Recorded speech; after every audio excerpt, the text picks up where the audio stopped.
Insights from the past 5 weeks? Comments, thoughts? All right, so week 6, last one. Faraz asked me the other day, he says, "Are you going to talk about overthinking?" I was like, "Faraz, do you overthink?" He's like, "Yeah." He's like, "It's okay, everyone does." Do you guys know that you guys overthink? So, so we'll talk about that a little bit. We'll talk about that, and so the first thing is awareness, right? Session 2, just knowing that your mind is part of its function is thinking. Just like your heart beats, your lungs breathe, your digestive system digests, one of the functions of the mind is thinking. And we also learn that it happens voluntarily and involuntarily. And the involuntarily is what we are trying to focus on during this 6 weeks. And overthinking, do you guys think that's voluntarily or involuntary? Both? You guys want to overthink? No? So it's involuntary, no? Mostly. And if you guys ever pay attention to when you overthink, how does that make you feel? What kind of state does that? Anxiety? Yeah? Anxiety? Anything else? Annoying? Yeah, it's usually not a good place, right? It's not a good state to be in if you pay attention. When you're overthinking, you're kind of in a stress state. There's a little anxiety, there's doubt. Um, so that happens. Questioning. So generally, it is not a good place to be in. But we tend to always just overthink. Remember, the mind is a very powerful tool, but when left unchecked, it can also be very detrimental. Overthinking seems harmless, but over time it adds up. And also, overthinking causes or leads to analysis paralysis, stopping you from doing certain things. Maybe chasing a dream, maybe doing something that you've always wanted to do, maybe talking to someone or apologizing or whatever it is that you feel like you should do, but now you have been doing too much overthinking and it just stops you. So that also creates blockages in your life through that.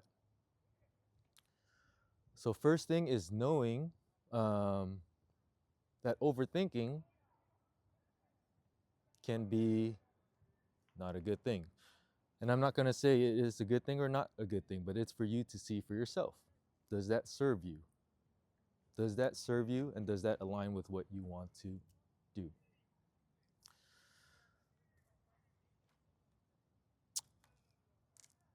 I know for me personally, through my own awareness, it does not serve me. So I am more conscious of it. So, what happens when you don't overthink or when you don't think? That is a big question mark. Do you guys know?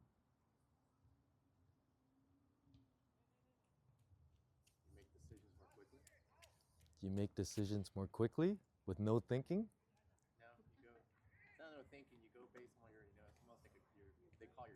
Yes. Yes, yes, yes. So, um, when you don't overthink, things happen more like there's within you, there is already an answer, usually. Your first instinct that it just, you know. And once that happens, sometimes your mind starts accelerating and then it questions it, and then it comes up with all these, and it takes you away from what you already know. And then you start questioning and overthink. So one of the practice is learning to trust that. Okay, and it is also a muscle that you have to build, to trust that gut, that instinct, that intuition, your higher self, your whatever you want to call it, that.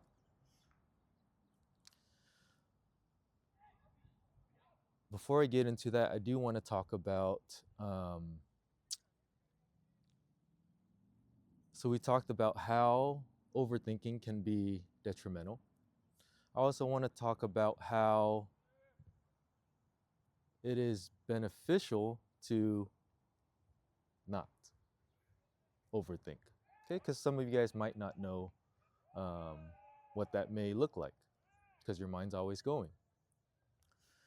Have you guys heard of the flow state? Since we are in this fitness world, in the athletic world, they call it flow state. Do you guys know what that is? Some no, some yes. So flow state is another word. People also call it like in the zone, but flow state is an actual word that they use in psychology, where you're in this place where you are just no thoughts, completely in the flow. And there's been a lot of athletes. You can look it up. I just looked it up this morning to make sure that I give you guys some solid examples. Michael Jordan. A lot of times when he has his crazy 60+ point game, he says he's in this state where time seems to just slow down. Time seems to slow down, and then he can kind of see what's happening before it happens. There's no thoughts. He's not worried about what others are doing. He's not worried about what he's doing. He's just completely flowing with that moment.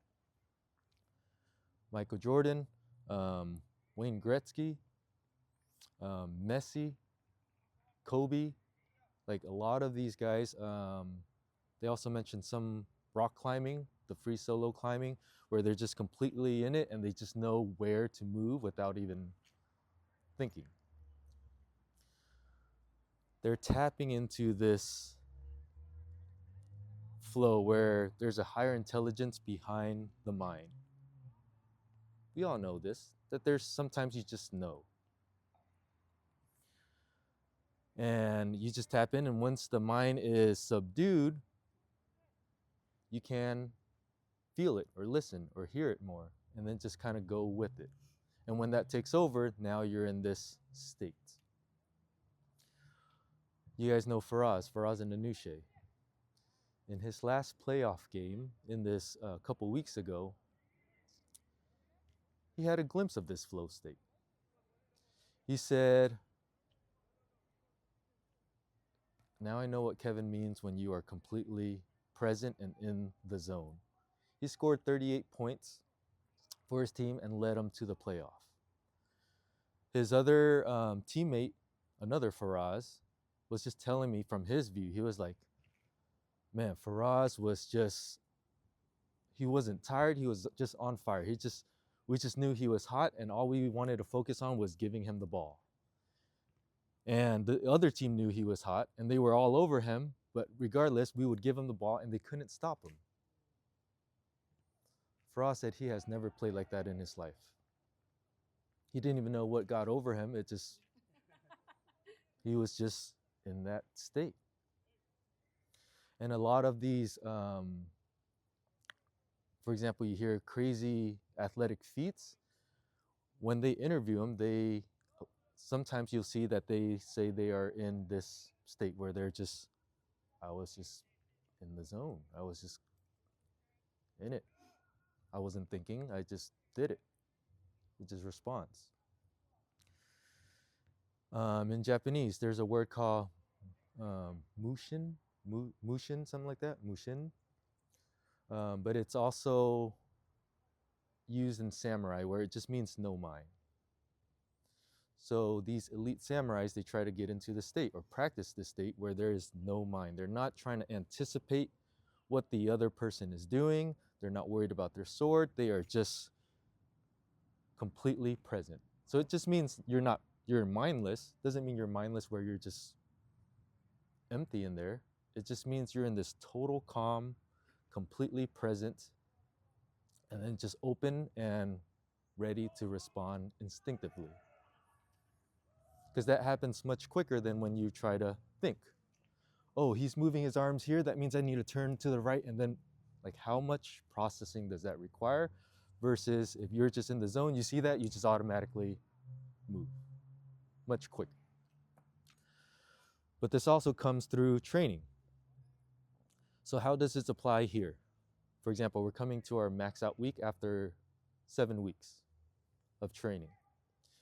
During the 7 weeks of training, that's essentially 2 months, where we are training. And if you are actually there every week and being present in your training, because the whole time I'm not saying try to max out or try to I'm just saying focus on technique, focus on form, just stick to the program and just build incrementally. So you guys should know and have a feel where, say, as we come in for Tuesday or squat day, you don't need to overthink, okay, where should my stance be? Where's my bar?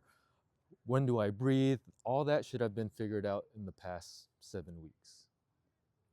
Here it becomes muscle memory. You just come in and you execute. Same thing with athletes. Sometimes you hear their pre-interview, like that Taipei climbing guy, doing something that's never been done before. He's used to just climbing by himself. Now he has millions watching. They ask him, what's going through your mind? How are you preparing your mind before you tackle this building? He just said, I'm just trying to stay calm. I'm just trying to stay calm. I'm not trying to get overexcited. I'm not trying to be worried. I'm just staying calm. He's not overthinking of, okay, how am I going to climb this certain piece? What's my technique? This and that. He's been training for it. He trusts his body, and he's just going to try to be calm and do it. Yesterday, we did or 2 days ago, we did a power clean. Kenny, 195. He stepped up, and he was just here. Probably overthinking, trying to psych himself out for the first one, and then he didn't get it. And then after, he was like, I think I was just standing there too long. The next one, he's just, okay, got in, grabbed it, and then lift. So the first one, he's probably trying to overthink. The second time, okay, let's just do it. Okay. Sometimes it happens when you're trying to reach to something that you've been doing, but it's a little bit more challenging. Say, for example, a max out or doing something that you have not done. Now you start overthinking of just going over everything. Right? Where's my feet? All this, but you've been doing this for weeks. Or in his case, for maybe over a year, 2 years, something like that. He knows. His body knows. And you guys already know overthinking, it doesn't really give you a good state. And you definitely don't want to be in that state when you're trying to max out. So when you see, for example, it's very easy, I say athletes because we're in fitness, and it's also very easy because you see it on TV all the time. Before a match, they're usually, maybe they have headphones on. They're not trying to overthink. They're just trying to get in the zone, trying to get in the mood. Just feeling whatever, confident, pumped, or relaxed, or whatever they have in their headphones. So there is just now, I just need to get into a relaxed, calm state, and then do it. Perform, execute, do what I've been training for.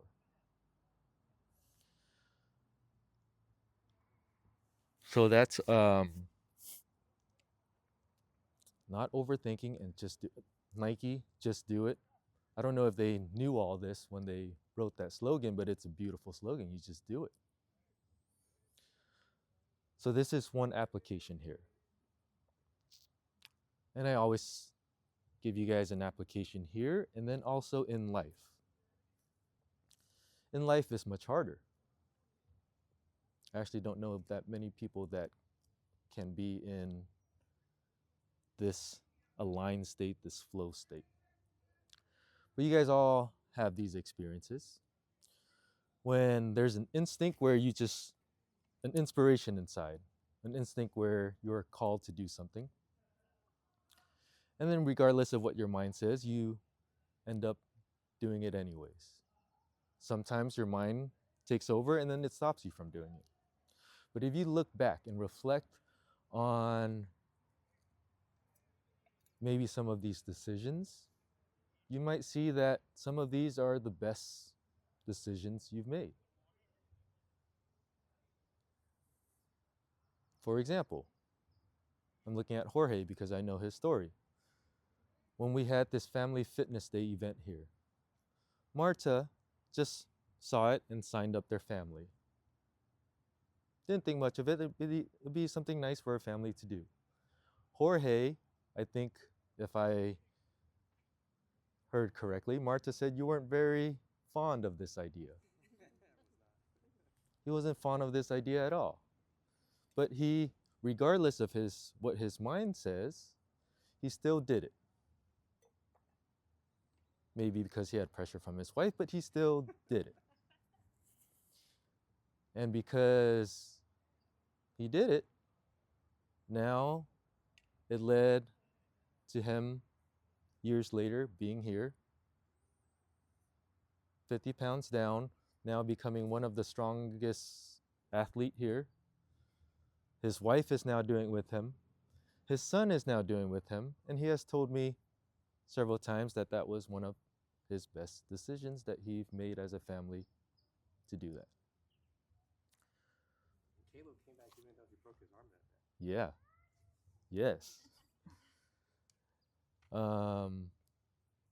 So just doing it. There's this other guy, Daniel, who just joined this week. I asked him, "Oh, what made you join?" He said, "You know what? I haven't worked out in 6 years. My buddy just signed me up for a high rocks competition, this upcoming high rocks competition." I was like, "Oh, do you know much about it?" He was like, "No, he just signed me up, so I guess I'm just gonna have to do it." So I started looking for a gym, and then I found you guys, and that's it. So it's another thing where it's just, oh, you sign, okay, I'm just gonna do it. The mind's probably like, what are you doing? Signing up for this competition? You haven't trained for six. I mean, your mind can overthink and talk you out of it. But now he's going to start coming here. He's already loving it. And he's going to get his health back. He's going to get, and it's just forcing him onto a better path. All of you guys, when I put out this mindset thing, hey, I'm going to do this 6 weeks mindset course. I didn't give you guys much info. But you guys were like, yeah, I think that'd be good for me. I'll do it. No time to overthink. Just, Kevin's doing this. I think it'd be good for me. I'm going to do it. Now, 6 weeks in, you guys probably can see how this can be very, very transformative in your life. And as we start the application phase after this, now you're really going to see how it will impact your life. Then by the end of the year or by the end of next year, you're just going to be like, oh my gosh, the way I am, the way I perceive life, the way I carry myself now is completely different. I can't believe I was going my life like that before. I am so much more conscious and at ease with everything I do. And it was just a decision that I didn't think about. I just did it. In my life, there are so many cases where I could just see where that happened. So much so where to this point, if I feel My first instinct feels like I have to do this. I'm going to do it regardless of what my mind says. To the point where if I am uncomfortable doing it, or there's doubt, or it is not even within my realm of knowledge or expertise, if there's that feeling, I trust it so much that I'm just going to do it. No question. Because I have seen over and over again that those inspiration that comes from within, those have always led to the best experiences, the best transformation, the thing that I needed the most. And it always happens better than I can ever plan myself. Like if I sat down and tried to just plan it, I know without a doubt that I couldn't have done it better. And I see it over and over and over again in my life where I have so much trust that I am just going to follow it. And I know that my mind is just, the thoughts are just coming. So, yes, there might be some doubt. What are you doing, Kevin? You don't know anything about this industry. What do you, this and that? Doesn't matter. I am going to just do it. And then what happens is as you do this, sometimes there's bumps where things happen that you don't expect it. But somehow you learn and you grow from it. And then when you learn and grow from it, you're in this better position that when something happens that's a bump or a challenge, you're no longer afraid of it. Because you know, I can just work around it, or I know how to solve it. I know what I need to do. I know I've done this many times before. So whatever is a challenge is no longer a challenge.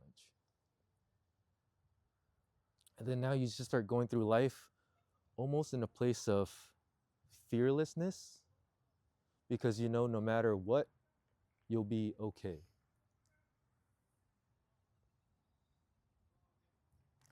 I'll share a quick story. One day I'll share the full story of how Boundless started. But I'm going to do a quick in maybe 2 minutes. So I was at my old gym. This was during COVID. I had this inspiration that I'm ready to move on. I'm ready to create something my own. I'm really passionate about this well-being side this thing that I've been talking to you about. I've been in the fitness world for some years, but I can see that there's this whole other side that can really, if people really want change and to be healthier and happier, yes, this is one, the fitness side, but this other side is this huge missing piece. And I wanted to share that because I've been doing this for some years and I just know how powerful it is. This was during COVID time. You guys all know COVID times. This is one of the most uncertain times that we've experienced. Many businesses were closing down. A lot of gyms were closing down because you couldn't even go in. At that moment, I had this inspiration. And then because of COVID, I'm going to do it outdoors because you can. Search online. Is there anything like this? No, there isn't. Okay, how do I do this? I need a place with equipment. I had this trailer idea. Looked around, is there a manufacturer that can manufacture something like this? And then once I found one, gave them my specs of what I wanted, they said, yes, we can do this. Okay, let's do it. Drop in a good chunk of my savings in it. COVID time. Opening a gym when all gyms are closing. Doing something that when I look up, there is no blueprint. There is no someone else is doing it, they're successful. Yes, this is a proven concept. Throwing in this fitness and well-being. Is there anyone else doing it? No. Throwing in meditation, yoga, and a workout. Well, that sounds weird. I don't know if it's going to work. course, there's all these doubts that could come, but I just did it. And I didn't know where I was going to do it. I didn't know who was going to come. I didn't know where I'm going to get the equipment, because if you guys remember at that time, equipment was very sparse. Like, it was hard to get equipment. There's a lot of unknowns that I could have easily said, nope, it's too much. But I trust this so much that I just did it. And most people who start a business know that it's very hard. Very hard to start a business. There's a lot of unknowns and a lot of hurdles. And they always ask me, man, wasn't it hard, especially during that time and this and this and this? And to be honest, my experience was smooth, easy. Everything just fell into place. And it wasn't because I planned it all. It wasn't because there was no unknowns. There were lots of unknowns. But I was in that flow state in life where I was just moving, and I was so aligned with what this was telling me that I just did it regardless of this. And now, like, this is like a dream come true. Doing something that I'm very, very passionate about. And then having like a good community everyone here, you guys know it is a beautiful community. Everyone is genuinely like good people that you would hang out with. And I've said this a lot. I've been in the gym world for a long time, and there's no gyms that's like this. There's always some meatheads or some people who's just super egotistic, or there's that in every gym. Or even like little cool groups where they just too cool for everyone else, or there's all sorts of things that I've seen. Here, there's nothing like that. And it's just that alignment, that flow, where you are building that trust and then just learning to listen. And this is also a muscle that you have to work with.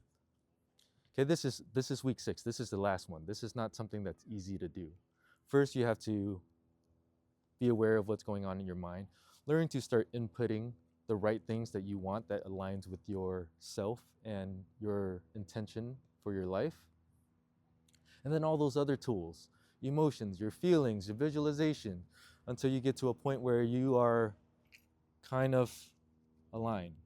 Like here, I was saying you've been training for 7 weeks. This I've been doing for some time, and it's been building a lot of, I was talking to Aaron, he says you have a lot of data points where you could just feel like that will back up your decision. So as I'm doing this, the more I do it, the more I just see so clearly. This has more intelligence than what I can try to forcefully plan out or think. So I trust it. So now that's how I live my life. So recap, overthinking. You guys are ready. Just pay attention to how you feel when you are overthinking. See if it serves you. Second thing, being able to do it regardless of what the mind says. Because right now it's going to be very hard to just stop that overthinking. So now it's just doing it regardless. If there is a little fear, use some of the tools. Take a couple of deep breaths, calm your nervous system down, maybe a few affirmations. For example, for max out, here you're a little nervous, your mind starts overthinking. Okay, I'm just gonna take a couple deep breaths. And then once you start calming down, a few affirmations. I got this. I got this. I got this. Come in and just do it. They always say, like, those people who are fearless, jumping out of planes and doing all these things, it's not that they don't have any fear. They just know how to go on without, go on over it. They have that fear, but they're gonna do it anyways. And they've done it so much that it's just, oh, there's that fear, but it's not gonna stop me. And just do it. So that's it. Um, you can definitely apply it here. You can definitely apply it in your life. And remember, all this is just conceptual. You guys are just intellectually understanding it. Next week, we can't do it because we have that 10K run in the morning, and there's people coming to set up and all that. So we'll probably do the following week. The following week, we will go over how I'm going to give you guys certain homeworks, and I'm going to go over how to do that and how to apply it into your life. And then we'll go from there. Okay? Any questions, guys? Comments? Quick comment. This seems really weird because when you told me about it, the first thing that came to my mind is you can get into a flow state for thinking, which is like very weird, right? Like people write. For me, it's like writing code, and it's not you're not thinking at all, but you're also not thinking. Anyways, Yes. Yes. It's also, for example, like the flow state doesn't mean your mind, you can also apply it. Like, for example, a writer, when they get into just that inspired state, things are just flowing and it's just coming in and flowing. So it's not like you're not thinking, but for example, for physical things that I was mentioning, those doesn't require that thinking or that much thinking. But for example, if you're coding or if you're a writer or if you're a actually artist, you don't need to think too much too. But for those things, it just comes in and flows. But yes, so remember, it's the involuntary overthinking that you don't want. But thinking is perfectly fine if it serves you, and that's what we want. That's what we want to nourish. Good. Any other questions before we get the workout? Okay. If you guys have time after class, we'll do a quick debrief and then talk about